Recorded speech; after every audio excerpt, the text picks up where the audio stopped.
Hi, and welcome to the July 2023 Bourne Review. I'm Susan Barlow. Here's some upcoming events in Bourne and the surrounding area. Bands for Badges will be held on August 12th at the Barnstable County Fairgrounds, Route 151 in Falmouth. This year features 6 great bands on 2 stages from 3 p.m. to 10 p.m. 100% of the profits will go to firefighters, police officers, emergency personnel, the military and their families on Cape Cod and the islands. All funds raised will support our local heroes and families should a catastrophic situation arise. You can buy your tickets online at bandsforbadges.com or at the fairgrounds on the date of the concert, August 12th. On Wednesday nights at 6:30 p.m., the library hosts grown-up gigs in the garden. The events are held outdoors on the patio on the side of the library. On August 9th, John Waterman presents The Railroad in Song, and on August 16th, Danya and Julie will play ancient and contemporary Irish songs. Bring a chair, relax, and enjoy the free live entertainment. Check out the free Summer of Love concert series in Onset on Wednesday night, 6:30 to 9 p.m. August 9th, it's Hip Shot Band. August 16th, it's Wuhan. August 23rd, Whiskey Saints. August 30th, Fenario. Bourne Get Ready, the Pan Mass Challenge bike ride will be held on August 5th and 6th. Riders will travel from Sturbridge all the way to Provincetown. Riders will once again be leaving from Mass Maritime Academy on Sunday, so be careful driving out there. This is the largest fundraiser for the Jimmy Fund. Tax-free weekend is August 12th and 13th in Massachusetts. Here's a short buyer's guide. You can visit mass.gov for more details. Pecasset Water Quality Coalition will hold its annual meeting at 10 a.m. on August 19th at 100 Circuit Avenue in Pecasset. The meeting will feature Speaker Andrew Gottlieb, the Executive Director of the Association to Preserve Cape Cod, and State Senator Susan Moran. It's open to the public. Bring a lawn chair.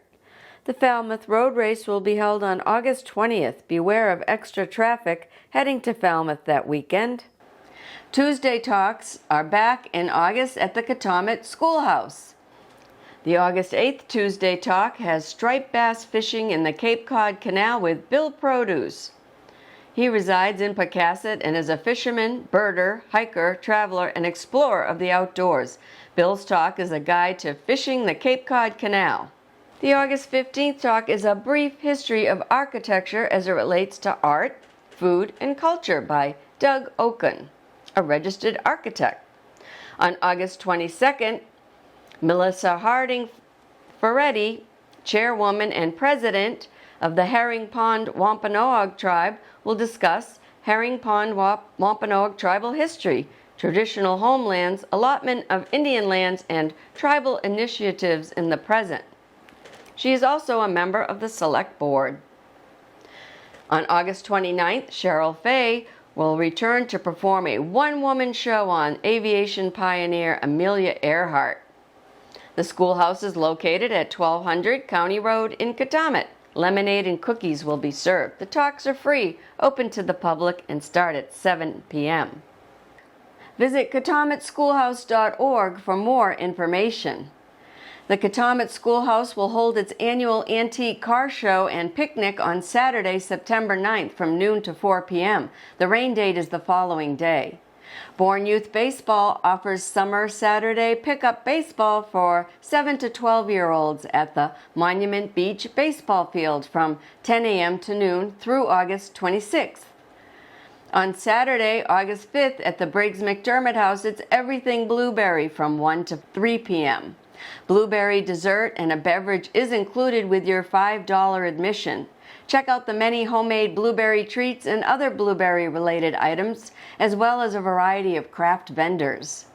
The Briggs McDermott House is located at 22 Sandwich Road in Bourne, across from the library. On Saturday, August 12th, the Taylors Point Village Association hosts a talk on fire prevention with the Bourne Deputy Fire Chief Joseph J. Carrera Jr. For more information, you can contact Joe Carrera Sr. at 774-313-9864. Also on August 12th, it's the Cape Verdean Festival in Onset from 11 a.m. to 6 p.m., located at 201 Onset Avenue.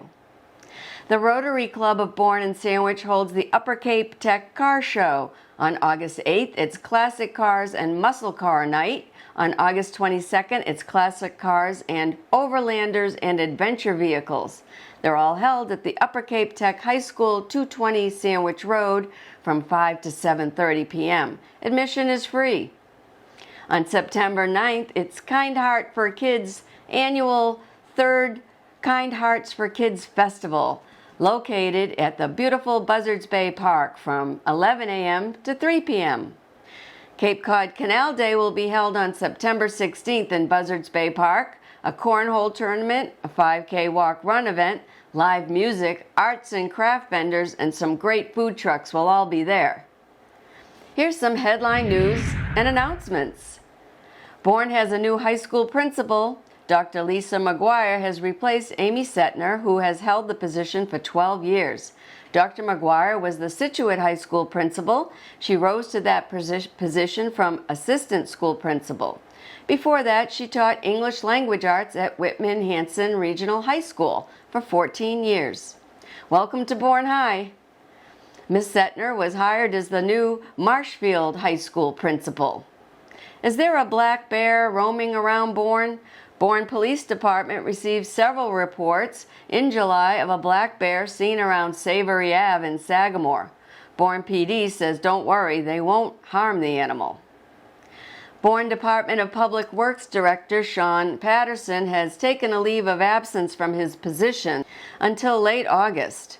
DPW Operations Manager Matthew Quinn was appointed acting director for the department until Mr. Patterson's return. Mr. Patterson's complaints against Ms. McCullum, our town administrator, stemmed from a meeting with the administrator on May 5th. Mr. Patterson stated he would return immediately if Town Administrator Marlene McCullum is removed from office. He plans to seek employment elsewhere if she remains in office. Bourne Police investigated an allegation of wiretapping at Town Hall. Bourne PD determined that there was no evidence of wiretapping or illegal taping of a meeting. Plans for the proposed mixed-use development to be constructed at 2 Kendall Ray Place across from Keystone have been scrapped. The planning of the project has been in the works for over 2 years. The developer claims he's unable to get financing for the plan, and the proposed project was to include 172 rentals with commercial and retail space and a restaurant. The new plan only has 172 units without any commercial, retail, or restaurant components. This change was not welcomed by the planning board, who couldn't see any public benefit. Bourne, like most Cape towns, faces an affordable housing shortage or workforce housing shortage.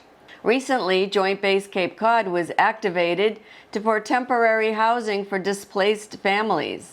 On July 6th, 53 families were living in the townhouses located on the base. The governor's office announced 2 weeks ago that the base was capable of housing as many as 60 families. Could the land out at the base be part of a housing solution? The Association to Preserve Cape Cod, which opposes using the land at the base for a multi-purpose machine gun range, wrote to Governor Healy's office to suggest a better use of the land. Developing workforce housing out at the base could alleviate the housing shortage and grow area businesses. Bourne Public Schools received over $75,000 in the form of state grant funding for public school safety and security measures. Bourne was one of 42 school districts to receive the grant. The money will be used to enhance security at the building entrances, installation of access controls, etc. Joseph F. Klusevic was voted in to replace the late George Sala on the Recreation Authority Board. He was one of 3 candidates vying for the seat on the board. Also running was Robert L. Buckley III and Christopher McCarthy. Sewer rates for Bourne residents for fiscal year 2024 will increase by only $29 per household. The new rate was approved during the July 11th meeting of the Board of Sewer Commissioners. The increase is much lower than was originally anticipated due to half of the Connect 55 apartments, also called Calamar apartments, now being on the sewer system. It is expected that the other half of the apartments will be online by November. A motion was made and accepted to set the half-year rate at $598 per sewer user. On July 16th, over 1,000 motorcycles took to the streets for Big Nick's Ride for the Fallen, honoring the 16 Cape Cod veterans who gave their lives for their country since 9/11. The ride is organized by State Representative Steve Zaros and is named after his son, Nicholas Zaros, who was killed in action in Afghanistan on July 23, 2009. It raises funds for a wide variety of local charities. Here's an update on striper fishing in the canal by East End Eddie Doherty, a retired Massachusetts court clerk magistrate appointed by the late Governor A. Paul Cellucci, author of 7 Miles After Sundown, about surf casting the Cape Cod Canal for striped bass. So fishing has been great on the canal. The month of July was terrific. Guys were catching fish up and down the canal, all different sizes, 30, 40 pounders, plenty of bait. There's Tinker Max and whiting everywhere. So it's really been a lot of fun, a lot of different fish caught. And so Hollywood Petrarca continues to do very well, catching plenty of 40-inch fish. And Bill on the Grill Produce has been having a great season as well. Billy caught so many fish the other day, he couldn't remember how many he caught. And he actually took his wife Tina to Manhattan for a week vacation during July. So the fish were very happy about that because they weren't being caught by Bill. Just before he left, he caught a 35-pounder. My biggest fish in the month of July was 31 pounds, measured out to 45 inches. And I caught that on the surface with a guppy jobo, a white jobo junior. The fish weren't breaking that day, so it was a blind cast, and I got lucky in the right spot. But you know, my wife Joanne and I have 2 daughters, Caitlin and Christine, and our youngest, Christine, has been asking me to get her a fish for the table. And so I'm trying to catch a slot fish. I've caught a lot of fish that were below slot and above slot, but the 3-inch window on a slot fish now is sometimes it's hard to catch. So the slot, of course, is 28 inches to less than 31, and it's less than 3 inches. So I finally landed a slot the other day with a Bill Hurley canal killer, a white canal killer. And so I brought home it was less than 31 inches, and I cleaned that fish and gave it to Christine. So her family had a nice fish dinner that night. Was swimming in the morning, they had it for dinner. It doesn't get any fresher than that. So, some of the things you see on the canal, you don't see every day, I'll tell you. I was fishing with a bunch of guys in the West End. We're elbow to elbow, about 30 guys, and when you're that close, you really have to fish in sequence, take turns. So the guy on the west side, on the mainland side, is number 1, and next to him is 2, and so forth. It goes all the way to 30. There were 30 guys that day. And so you cast in sequence, and by the time number 30 casts, and his line is clear, he yelled down the line, number 1, you're all set to go again. And so this goes on and on. Well, I was number 4 this day, and number 3 had just cast. And so I'm about to put my lure just to the left of number 3's lure, and a big whale surfaces, the tail splashing. And so I adjusted a little, and I landed my lure right behind the whale's tail. Fortunately, the whale was swimming to the right and kept going to Buzz's Bay. I didn't want to hook a whale in the canal or any place. And about a week ago, I was fishing at Uptuxet on the mainland, on the Cape side, and at that time the fish were pretty much following a pattern. They would show up every day about a half hour later every day. And so on this day, if the pattern held true, it looked like the fish would be there about 20 minutes to start breaking. So I was just kind of biding my time, just waiting, and this lady walks by with a dog. She's walking the dog on a leash, starts talking to me. Nice lady. And so I told her I was just waiting for the fish to show up. So she left and started walking with her dog towards Bell Road. Came back in about 10 minutes, and I heard her behind me talking to the dog. And she said, that guy's still waiting for the fish. And the dog nodded, so apparently he understood.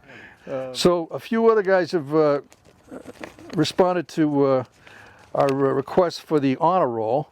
Not all these guys contacted me. I found out from some of these guys wouldn't even ask to be on this list, but some other guys have responded. So our 40-inch honor roll, which basically lists guys who have caught at least one 40-inch fish this year, because 40 inch is pretty much the gold standard now for striped bass. To add to that list, we've got Glenn Lindsay, Scott Ewell, Dave Turek, Paul Sherinsky, Zach Baker, Joe the Real McCoy, and Real is R-E-E-L, the Real McCoy, Mark Beckford, Maggie Crowley, Brian Crowley, Josh Webster, Rob Stork, and Rick Roy, who's actually fishing here today with his son.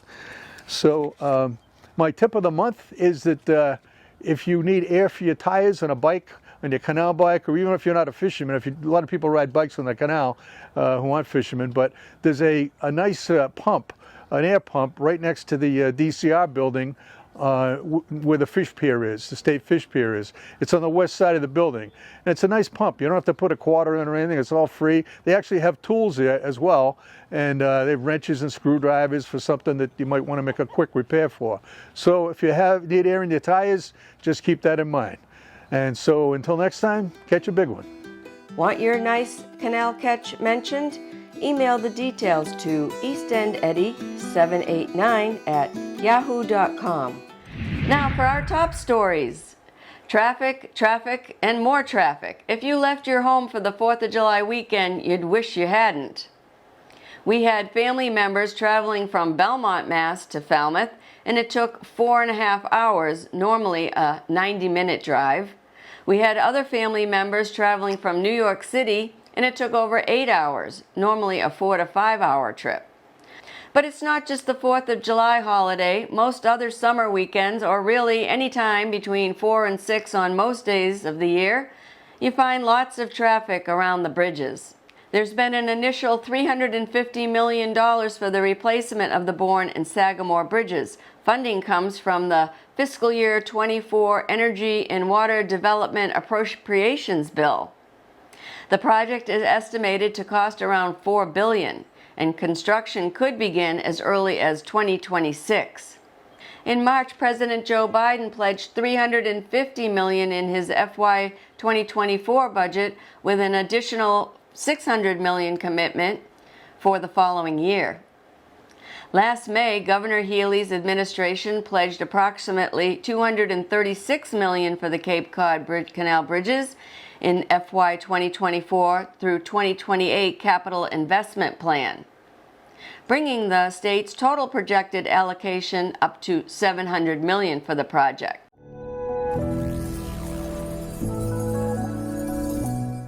On July 24th, state regulators denied a permit modification to Holtec, the company in charge of decommissioning the Pilgrim nuclear power plant in Plymouth, to discharge 1.1 million gallons of industrial wastewater into Cape Cod Bay.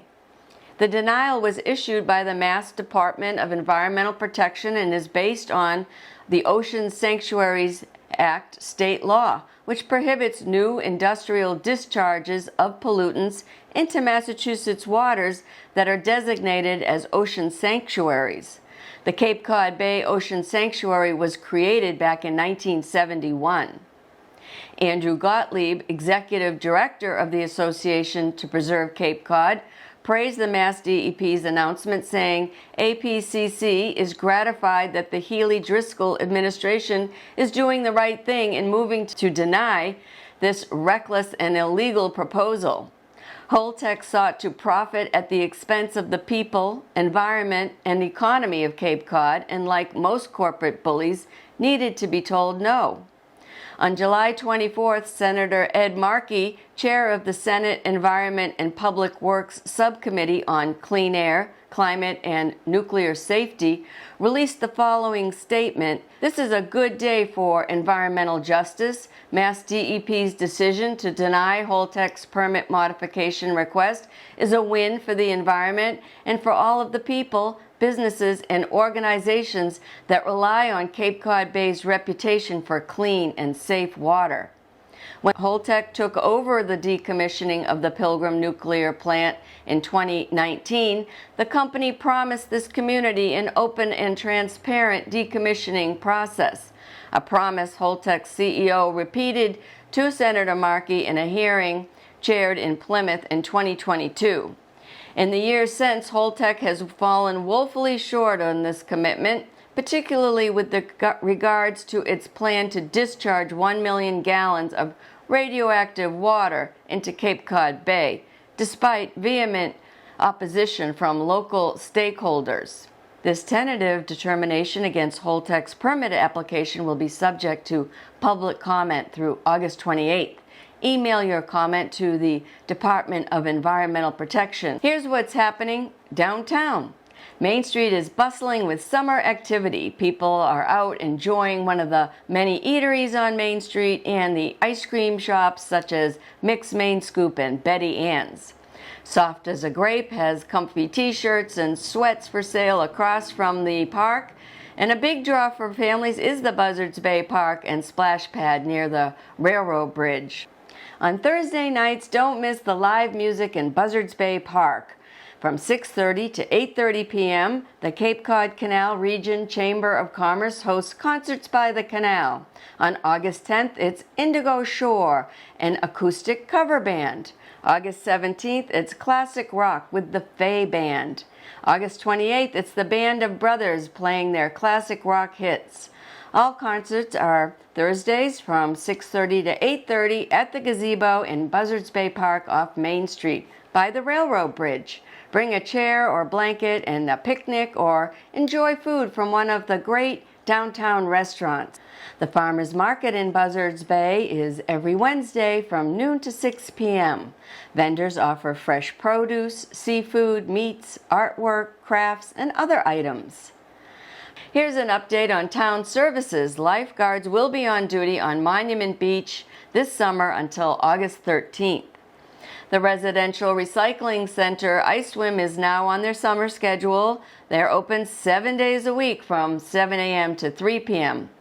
They ask, please remember not to bag your recycling, dump it out so it's loose in the blue-lidded barrels. And put the barrels 3 feet apart with the handles facing the street. Here's what's happening at the library. So today we have something new. New, you say? We have Pat Namath, who is the treasurer of the Friends of the Library, here to answer the burning questions. What are the Friends? Oh my goodness. We are a group of people who are in love with the library, believe in the library, is the heart of the community. About 200 people are members of the Friends. Do they have to pay to belong? You bet. How much? Show me the money. Well, to be a lifetime member, it's a $500 fee. Okay. And to be a annual senior member, it's $20. Okay. Family membership is $50. So we have sort of a sliding scale, and you can join the Friends by going onto the library website. BourneLibrary.org. BourneLibrary.org. Click on the link to the Friends, and you can do it through PayPal. It's very, very easy, but it's a wonderful way for you with a limited amount of money to give back to the community. Because that's really what Friends does. And that's why we call them Friends versus frenemies. So tell me about, what do the Friends support? Oh my gosh. To me, all the special programs that are offered by the library are funded by the Friends. So if you are coming to a musical program or an author talk or a kids program for the kids to dance, or even a special arts and crafts program, 99% of those are funded by the Friends. So not by the town? No, I mean the town is funding the building and they're funding the books. But if Friends went away, those special programs, 99% of them would also go away. So this is important for people to understand. The town budget covers the books, the DVDs, the electronic resources, the staffing, but the nice things, the things as part of our strategic plan that we call engage and enjoy, the fun stuff is funded by the Friends. That's correct. And they're a vital organization, and I encourage everyone not only to join financially to support them, but also give us your time. Oh, you bet. I mean, we are hungry for volunteers to help us. Also posted on the library website is our newsletter that comes out every other month. Take a look. It'll give you a sense of who we are, what we're doing, and again, please think about supporting us. We need all the help we can get from the community. Well, in addition to the programs, we buy 13 library museum passes, and those passes are then available through the library. They give you sometimes free entry and sometimes a discounted entry. So if you're looking, contact the library. Again, the library website lists all the museum passes, but we spend close to $6,000 a year on these passes, and that enables members of the community to go, often free, but certainly at a discounted rate, to 13 of the best museums in the neighborhood. Thanks for joining us, Scott. Thanks, Sharia, Okay, for take having care. me. Bye-bye. Bye. Hi, everyone. Howdy. I'm Kathy. I'm a very hot area. It's hot. It This is summer hot. has been hot. It is. And the air conditioning here is not 100% refreshing. correct. But you want to have some refreshing fun? Yes. How is that for a segue? We are halfway through summer reading. Wow, already. Don't get choked up on me now. I know it's moving, but it's not that moving. So, what have you been doing this summer? Well, summer reading. Not just what you have to read for school, but us adults, we get some great summer books to read. Did you say summer reading? Or All the Days of Summer. This is a hot new book. Hot. I just got here at the library. And a couple of other books I wanted to recommend. I just picked up from our perpetual book sale, which is right in the hallway as you're coming in from the parking lot to benefit the Friends. I found Outlander. Oh, Now, here she goes again. Oh, yeah. Yeah, everyone knows I love Outlander. Oh, Jamie. Okay, it's on season 7 on Stars already, but if you want to see how it got started, and of course there's much more in-depth in the book, this is a great read. If you're tired of summer again, Winter Garden by Kristen Hanna. This was the first book that she did that I think was a really good, meaty book. Okay. And that was very enjoyable. And then Downton Abbey. I'll never forget Downton Abbey as well. And this is actually the real story behind Downton Abbey. So that's a good read too. So those are all $1 or $2 in the hallway. Come get them while they're still here. There's 600 people on the waiting list. Wow. For the new book. What is it, 5-star weekend? Yes. And someone said, well, why can't you just buy more copies of the electronic version? So I want to spend a minute talking about the electronic version. When we buy a digital copy of a book like Ellen Hildebrand's, it's only good for 28 checkouts.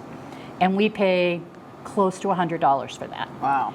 So think about the list, and that every library on the Cape is bought at least one copy. Contractually within CLAMS, if there's more than 10 people, we're supposed to buy a second copy.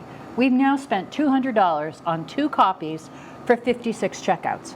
So the thing I'm asking is, if you get notified that a book is ready on Libby and you don't think you're going to read it, please use the manage hold function. It skips to the next person. You don't lose your place, but it doesn't count as a checkout. Right. So what we're seeing in summer is everybody's busy. The book comes out. I don't have time to read it. We've paid for a checkout that didn't get used. So we're just asking to please swipe responsibly. The other thing I want to mention is we're halfway through summer. Right. And that means summer reading is almost coming to a close. Wow. I know we just mentioned it 5 seconds ago, but the end of summer reading bash, we're having Pizza Barboni again. We're having a band again. You have to register, and it's a $5 copay for the pizza. It's really just to help cover the cost. It's going to be out in the side garden, a really chill family event. When is that? Please hold. Thursday, August 17th from 5:30 to 7. And the music is by Liam and Johnny. I don't know anything about them. We'll tell you more about Liam and Johnny. But you want to register because we only order a certain number of pizzas. Right. And it's all ages are welcome. It's not just kids who did summer reading. If you were an adult who did some summer reading, come on down. It's fun. End Or of you the just summer. like entertained by kids eating pizza. And dancing around. Dancing around Yes. crazy, yeah. Be sure to check out the wide variety of programs for children of all ages at the library. Go to their website, bournelibrary.org, click on Events, or call Terry Johnson, our children's librarian, 508-759-0600, extension 6106, or by email tjohnson@bournelibrary.org. The Bourne Food Pantry, located at 121 Main Street, is open Tuesdays from 9 a.m. to noon. If you are in need of Meals on Wheels, or if you can volunteer to deliver meals, please call Elder Services of Cape Cod, 508-394-4630. The Council on Aging, located in the Bourne Community Building, 239 Main Street, offers a variety of programs to those 60 years and older. Know Your Numbers is a presentation by Lauren Forziati, public health nurse for the VNA of Cape Cod. It will be held on Wednesday, August 9th at 10:30. Call the COA office to register, 508-759-0600, extension 5300. Diabetic cooking that actually tastes good? You can find out more with Therapy Gardens on Thursday, August 10th at 1:30. Call the COA to register. There's a computer essential class, a 5-week session, Wednesdays and Fridays from 10 to 11:30 from August 8th to September 8th. This course is for beginners only and will go over the basics. Space is limited, so register. Call Denise at Elder Services, 508-394-4630, extension 366. You can read the Council on Aging newsletter online at townofbourne.com. Click on the Council on Aging department and then select Newsletter from the menu on the left. Here are some beautiful photos by area photographers showing the beauty that surrounds us.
Well, be sure to subscribe to our YouTube channel to keep up to date with what's happening in Bourne.